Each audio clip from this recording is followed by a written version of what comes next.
তাছাড়া একজন প্রেমিক কখনোই তার প্রেমিকাকে বলবে না যে আমি তোমাকে আল্লাহ এবং তার রাসূলের চাইতে বেশি ভালোবাসি।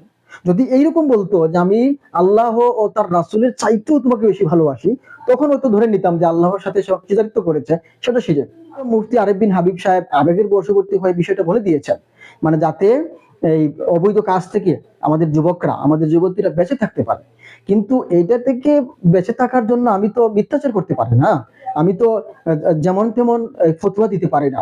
এটা আমি আমার স্ত্রীকে বললাম যে আমি তোমাকে অনেক অনেক ভালোবাসি, তাহলে সেটা কি শিরিক হবে? যিনি দাঁড়িয়ে পাহারা দেন তাকে বলি আমরা দারওয়ান, আর যিনি খেলেন তাকে বলি আমরা খেলোয়াড়, আর যিনি বেশি জানেন তাকে বলি আমরা। এই যে আমি বলার আগেই কিন্তু আপনারা হয়তো আপনাদের মাথায় কাজ করছে যে এরপরে কি হবে। আসলে যে বেশি জানে তাকে আমরা জানোয়ার বলি না, বরং বলি সব জানতা। যে কিছু মানুষ নিজেকে এত বেশি পণ্ডিত ভাবেন, যার কারণে অনেক কিছু বলতে গিয়ে স্লিপ অফ টার্ন হয়ে যায়, এমন কিছু কথা বলেন যেটা আবেগের বশবর্তী হয়ে যায়। এই কথা এই জন্যই বললাম, আমাদের একজন অত্যন্ত শ্রদ্ধাভাজন এবং তিনি সন্দেহে একজন ইসলামী চিন্তাবিদ এবং খুবই সুপরিচিত ব্যক্তিত্ব, মুফতি আরিফ বিন হাবিব, যিনি কওমি অঙ্গনের একজন সুনামধন্য মুফতি সাহেব। তো উনি সম্প্রতি একটি বক্তব্য দিয়েছেন বা ওয়াজ মাহফিলে তিনি বলেছেন যে একজন প্রেমিক তার প্রেমিকাকে ভালোবাসার কথা বললে সেটা নাকি শিরিক হয়, সেটা নাকি আল্লাহর সাথে অংশীদারিত্ব করা হয়। তো তিনি কি বললেন, কিভাবে শিরিক হয়, কেন শিরিক হয়, তিনি যে ব্যাখ্যাটা দিয়েছেন, আমরা ওনার মুখ থেকে আগে শুনি যে কি বলেছেন উনি। অবৈধভাবে প্রেম করা এটা শিরিক। প্রেমে একটা ছেলে মেয়েকে বলে আমি তোমাকে ভালোবাসি, আল্লাহর ভালোবাসা আরেক জায়গায় অংশীদারিত্ব করলেন। তো তিনি যে বিষয়গুলো বললেন যে এটা শিরিক হয়, তো আমার প্রশ্ন হলো যে ১৫০০ বছর হয়ে গিয়েছে, হ্যাঁ, ১৫০০ বছর পূর্বে কোরআন নাজিল হয়েছে, প্রিয় নবী মুহাম্মদ সাল্লাল্লাহু আলাইহি ওয়াসাল্লাম পৃথিবীতে আগমন করেছেন, তিনি তার হাদিসে অনেকগুলো বিষয় বর্ণনা করেছেন। তো এইরকম কোনো বিষয় তো আজ পর্যন্ত আমরা শুনলাম না যে প্রেমিক প্রেমিকাকে প্রেমের প্রস্তাব দিলে, প্রেমের কথা বললে, ভালোবাসার কথা বললে সেটা নাকি শিরিক হয়। যদি এমন হতো, ধরেন আমি আমার আম্মুকে বললাম, আমার মাকে বললাম আম্মা আমি আপনাকে ভালোবাসি, আমার বাবাকে বললাম আপনাকে আমি ভালোবাসি, আমি আমার স্ত্রীকে বললাম যে আমি তোমাকে অনেক অনেক ভালোবাসি, তাহলে সেটা কি শিরিক হবে? কি করে সেটা শিরিক হবে? তো তিনি বলছেন যে অবৈধ সম্পর্ক। অত প্রশ্ন আসতে পারে যে অবৈধ সম্পর্ক করেছে, সেই সেই জায়গায় গিয়ে যদি তার প্রেমিকাকে বলে যে আমি তোমাকে ভালোবাসি, সেটা শিরিক হবে, এইরকম বলেছেন অনেক। কিন্তু প্রশ্ন হলো শিরিক তো এত সহজেই হয় না।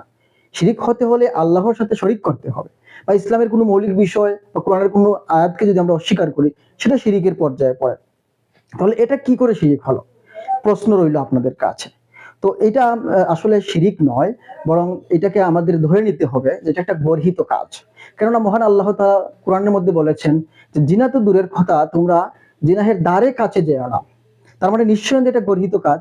এবং একটা মেয়ের বা একটা বেগানা নারীর দিকে তাকানোটাই তো হচ্ছে পাপ, যেটা থেকে বিধিনিষেধ রয়েছে, আমরা সেখানে যাব না। কিন্তু শিরিক এটা বলাটা যুক্তিসঙ্গত নয়। হয়তো নির্দিষ্ট একটা ব্যাখ্যা থাকতে হবে, কোরআনের আয়াত থাকতে হবে, হাদিসের ব্যাখ্যা থাকতে হবে।